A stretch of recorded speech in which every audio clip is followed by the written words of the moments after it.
शुक्लाम्बरधरं विष्णुं शशिवर्णं चतुर्भुजं प्रसन्नवदनं ध्यायेत् सर्वविघ्नोपशान्तये।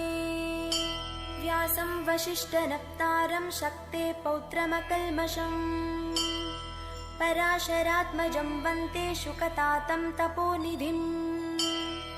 व्यासाय विष्णुरूपाय व्यासरूपाय विष्णवे नमो वै ब्रह्मनिधये वासिष्ठाय नमो नमः। अविकाराय शुद्धाय नित्याय परमात्मने सदैकरूपरूपाय विष्णवे सर्वजिष्णवे। ॐ नमो विष्णवे प्रभविष्णवे। श्रीवैशम्पायन उवाच श्रुत्वा धर्मान् शेषेण पावनानि च सर्वशः युधिष्ठिरः शान्तनवं पुनरेवाभ्यभाषत। युधिष्ठिर उवाच किमेकं दैवतं